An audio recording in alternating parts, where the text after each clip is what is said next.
Good morning, everyone. This is Dana from NexGen.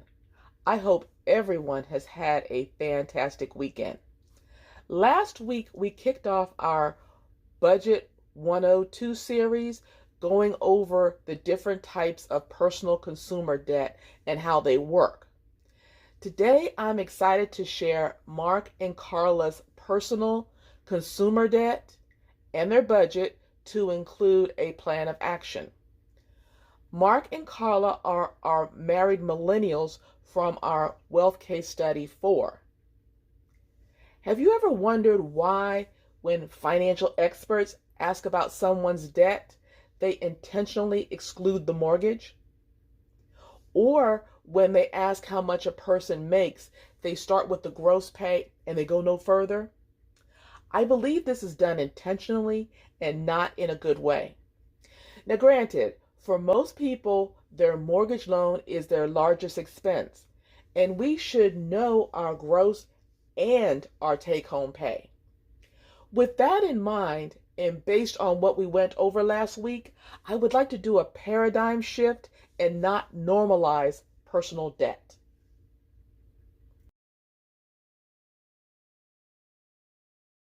Mark and Carla are now 36 years old, and Carla is a stay-at-home mother to their 3-year-old son, Joshua.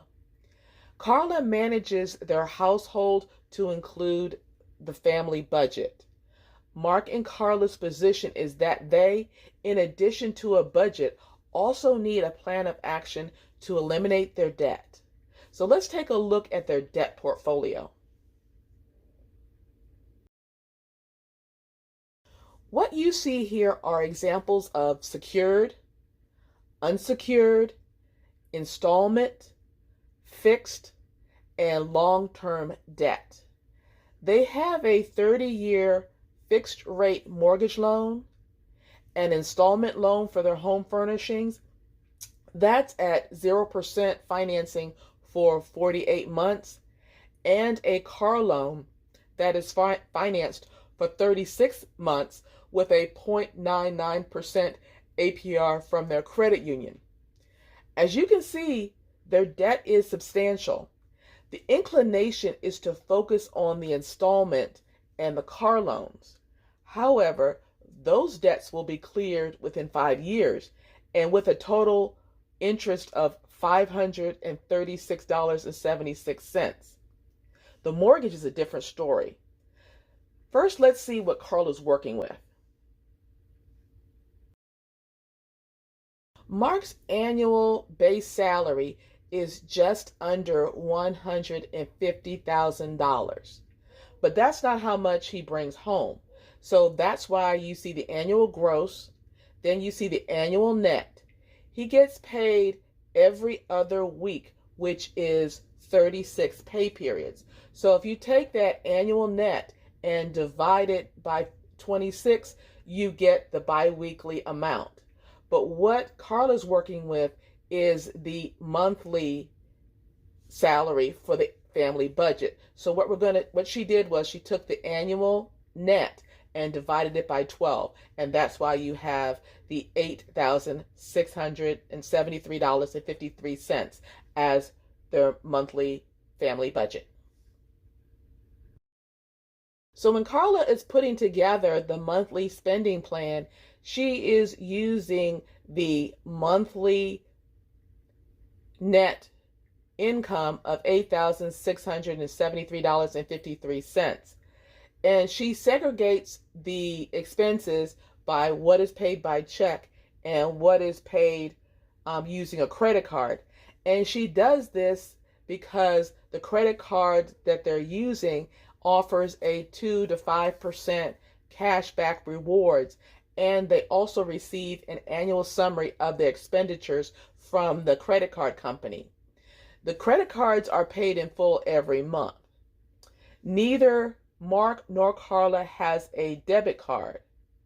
They have share certificates and a money market account, if you remember from the previous video. The money market account functions as their emergency fund, and this is their budget. If all you focus on was the income and the spending, you would think they were doing exceptionally well, considering Carla is budgeting from Mark's salary. However, you would be wrong. This is an example of living paycheck to paycheck. The only thing that makes Mark and Carla different is that they have 10 months of living expenses saved in their share certificates and money market account. Mark and Carla needed a plan to get out of debt in 5 years. So what you see as far as the mortgage, the car, and the installation loan, those are all the debts that they want to have cleared within 5 years. Now, the car and the installation loan are already on track to be gone. They have 1 more year on the car, and on the installation loan, they have less than 2 years. So let's take a look at their plan. First, they got an unsecured personal line of credit. A line of credit is revolving debt. If you remember from last week's video, revolving debt comes with a credit limit, in this case, $50,000. And you can use it as many times as you need to.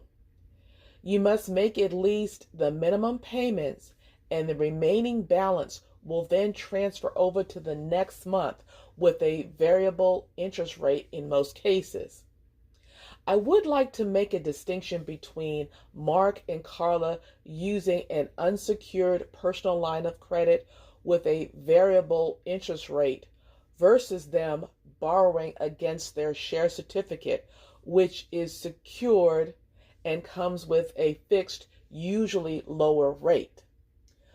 Mark and Carla do not need the entire $50,000. And with the secured loan, they would be paying interest on $50,000.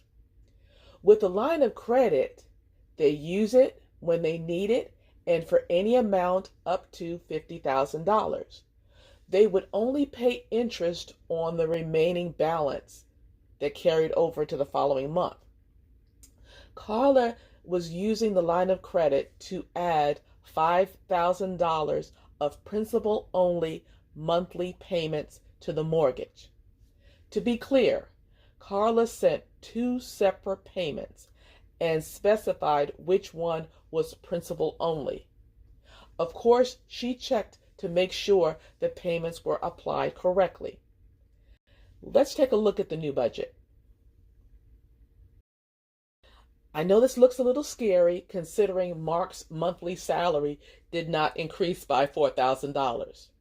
You will notice that in addition to the extra payment, Carla temporarily stopped putting money in the money market.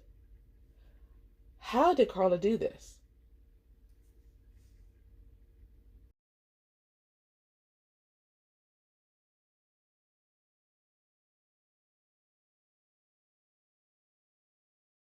Carla took all of Mark's income to include increases and bonuses and paid the personal line of credit. She used the personal line of credit to pay the bills.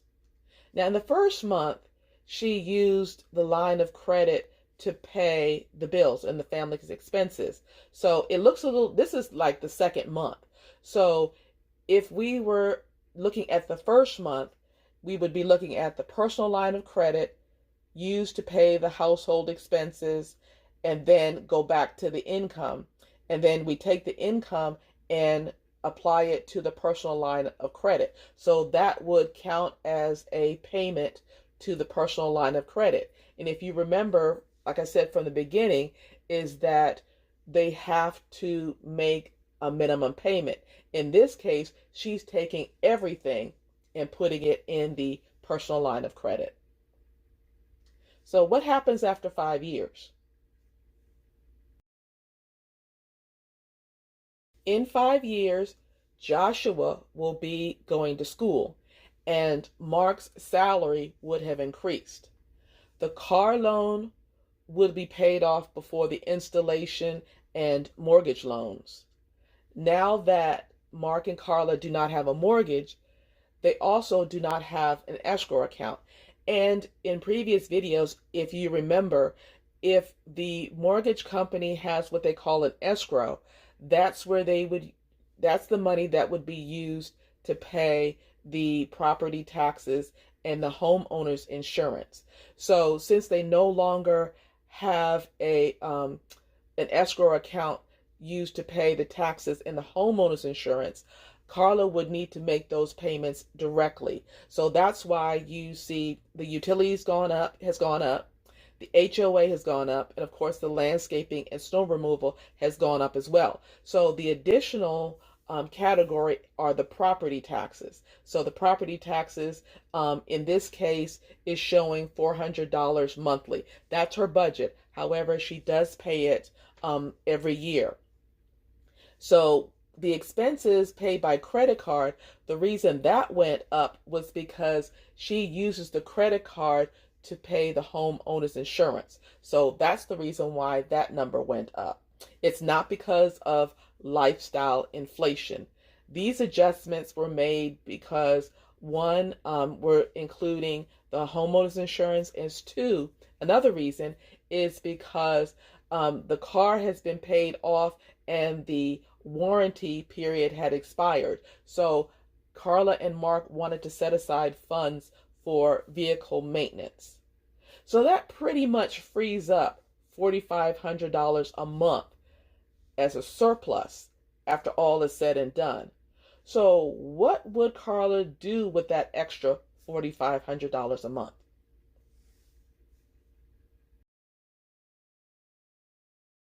In the next 25 years, if Carla made a deposit of $4,500 a month toward a vehicle that was giving them 3.5% interest, they would have an extra $2.1 million.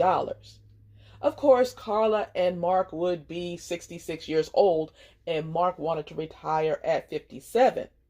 So Carla reminded Mark that they are working on passive income that would replace his salary. So there's no reason he cannot retire as planned at 57. More on that later.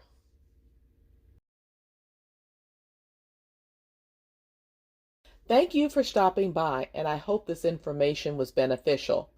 Additional information is in the description below. When assessing our debt, we should look at all debt. All debt is not equal. That is why we reviewed the different types of personal debt last week. When putting together our budget, we should review our gross income, but use our take-home pay.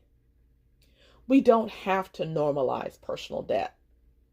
We look forward to sharing information with you. Don't forget to like, share, and subscribe to the channel. Talk to you soon.